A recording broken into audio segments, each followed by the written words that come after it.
Bonjour, je suis Richard Murphy, et voici la 28e vidéo de la série sur l'importance de la transparence fiscale que j'anime, réalisée conjointement par l'Université de Sheffield, où je travaille en tant que professeur de pratique comptable, l'Initiative mondiale pour la transparence fiscale et l'International Budget Partnership. Dans cette vidéo, nous examinons en détail l'analyse des retombées fiscales, après en avoir introduit l'importance. Dans la vidéo 26, mon collègue de l'Université de Sheffield, Andrew Baker, avec qui j'ai co-créé le concept d'évaluation qualitative des retombées fiscales, en parle ainsi. Qu'est-ce que les retombées fiscales? Dans les principes GIF, les évaluations des retombées fiscales sont une forme ambitieuse de transparence fiscale exemplaire. Les systèmes fiscaux reflètent souvent très peu de conceptions conscientes. Autrement dit, il est plus courant qu'ils évoluent comme une série de décisions individuelles idiosyncratiques au fil du temps plutôt que dans le cadre d'un plan coordonné. Par conséquent, très peu d'attention est accordée à la manière dont ces décisions, politiques, procédures et caractéristiques interagissent pour créer un système fiscal et s'ils se combinent pour produire un système fiscal qui fonctionne correctement dans son ensemble. En conséquence, il est courant que certains éléments et caractéristiques d'un système fiscal posent des risques ou compromettent même le fonctionnement d'autres domaines et éléments de ce même système fiscal. Des taux d'imposition des sociétés bas peuvent, par exemple, encourager le transfert de revenus vers des structures d'entreprise, ce qui peut, à long terme, avoir un impact négatif sur la base d'imposition sur le revenu d'un pays. Ceci est un exemple de retombée fiscale. Ces mêmes faibles taux d'imposition des sociétés peuvent également poser des risques pour les systèmes fiscaux d'autres juridictions, surtout lorsqu'ils offrent des taux ou des allègements fiscaux si généreux que certains acteurs corporatifs et individus fortunés sont alors incités à réorganiser leurs activités et leurs enregistrements pour profiter de cette générosité. C'est ainsi qu'un statut de paradis fiscal peut se développer pour une juridiction. Ce phénomène, où les caractéristiques d'un système fiscal impactent d'autres caractéristiques de ce même système fiscal, ou les caractéristiques d'un système fiscal ailleurs, sont deux formes de retombées fiscales. Rapporter et documenter ces retombées permet aux gouvernements et aux organisations internationales de mieux comprendre où se trouvent les risques souvent involontaires et ignorés dans les systèmes fiscaux. La plupart de ces risques résultent de leur conception distinctement non coordonnée et non systématique. Des méthodologies pour évaluer le risque de retombées existent, et en effet, nos propres recherches ont proposé et développé un tel cadre. Mais les gouvernements doivent collaborer avec des experts et des organisations internationales pour convenir et mettre en œuvre une méthode d'évaluation et de rapport sur ces risques de retombées. Nous pensons que la réalisation d'évaluation des retombées fiscales permettra aux gouvernements de mieux comprendre les caractéristiques de conception et les défauts de leurs propres systèmes fiscaux. De plus, elles expliquent comment le profil de risque au sein de leur système fiscal pourrait être traité par un programme de réforme ciblé qui les aiderait à atteindre leurs objectifs déclarés plus efficacement et à améliorer les performances en matière de revenus.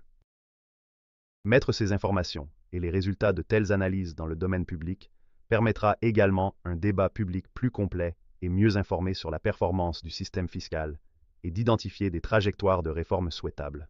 La réalisation d'une évaluation des retombées fiscales permettra certaines des actions suivantes. Augmenter les taux d'imposition supplémentaires sans accroître ou étendre l'assiette fiscale.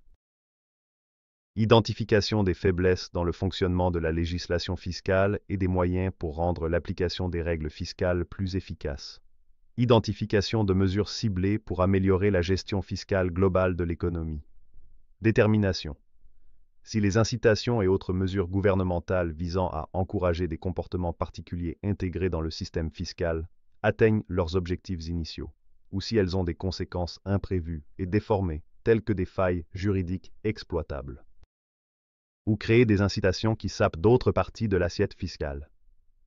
Déterminer le niveau de conformité fiscale, y compris si les groupes et les individus paient leur part appropriée et correcte des impôts dus, ou si le fardeau incombe de manière inappropriée aux citoyens respectueux de la loi, ou à ceux qui n'ont pas les moyens d'exploiter les failles juridiques. Évaluer les performances de l'autorité fiscale, si elle dispose de ressources suffisantes et si les fonds sont utilisés de manière optimale. Et enfin, évaluer les relations fiscales internationales et les vulnérabilités, notamment face à certaines formes de concurrence fiscale pratiquées par d'autres pays. C'est la transparence fiscale de référence, mais nous pensons que cela devrait être l'objectif ultime de chaque autorité fiscale.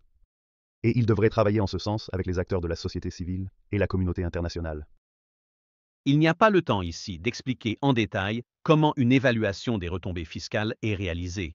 Mais en essence, le processus est assez simple, comme expliqué dans le chapitre 12 de la publication de l'Initiative mondiale pour la transparence fiscale, Making Tax Work, que Andrew Baker et moi avons coécrit. L'objectif d'une évaluation des retombées fiscales est d'évaluer les retombées fiscales de trois manières. La première est la manière dont les retombées existent au sein de l'économie nationale.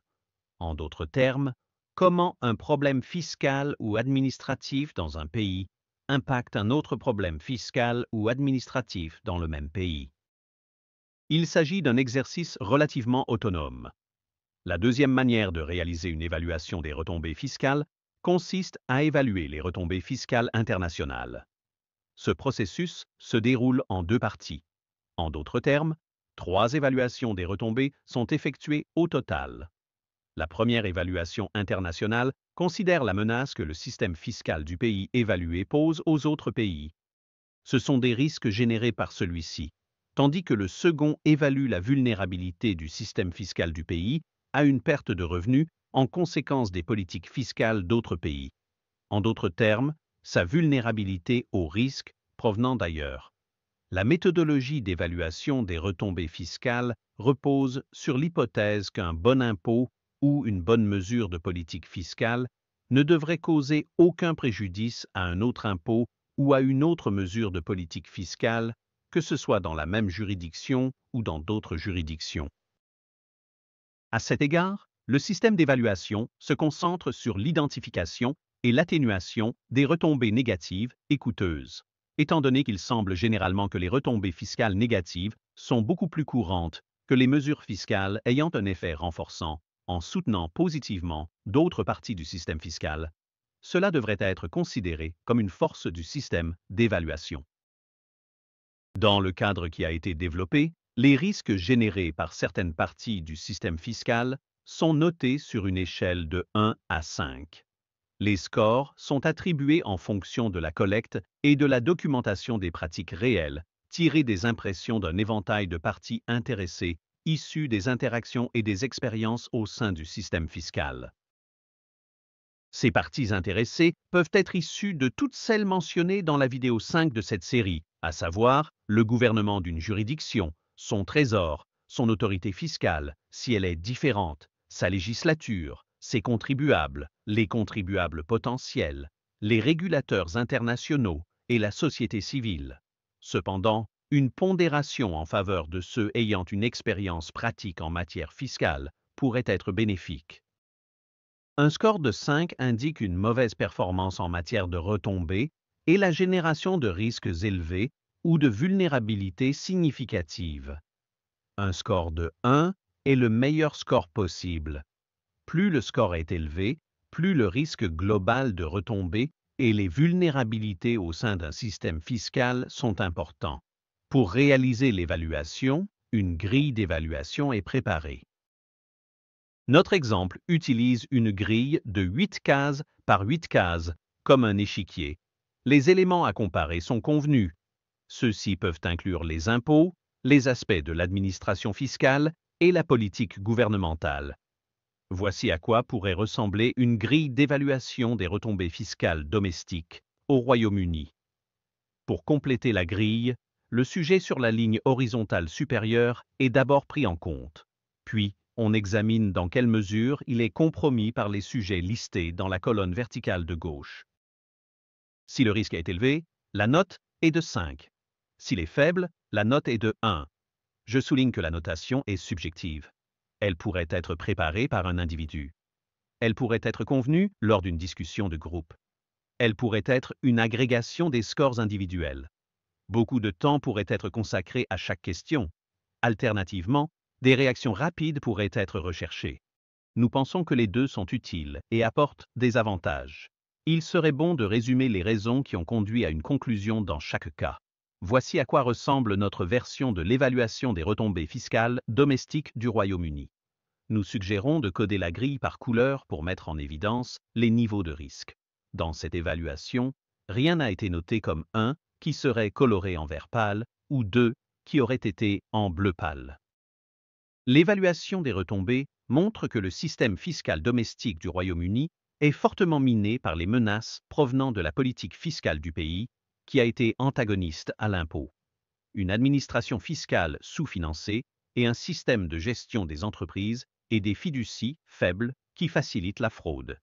Essentiellement, cela montre que même si un système fiscal semble être cohérent en interne, il peut être sapé par une mauvaise administration et un soutien politique insuffisant. Ou manque de financement gouvernemental. Une évaluation complète des retombées fiscales impliquerait de remplir 3 grilles de 8/8. Une note neutre dans chaque case serait de 3. Un système fiscal neutre aurait alors un score de 192 pour chaque grille. Un score plus élevé représente un système fiscal risqué. Un score plus bas indique un système à faible risque. L'évaluation des retombées fiscales peut être moins compliquée et coûteuse à réaliser qu'une analyse de l'écart fiscal. Bien que nous ayons tendance à penser qu'une évaluation des retombées fiscales est mieux perçue comme un moyen d'expliquer une analyse de l'écart fiscal. Le but d'une analyse des retombées fiscales est d'informer le débat sur le développement d'un système fiscal efficace pour une juridiction. C'est pourquoi nous pensons qu'ils sont importants et constituent un élément vital dans l'arsenal de la transparence fiscale. Ils visent à mettre en place des systèmes fiscaux qui profitent au mieux à tous dans la juridiction.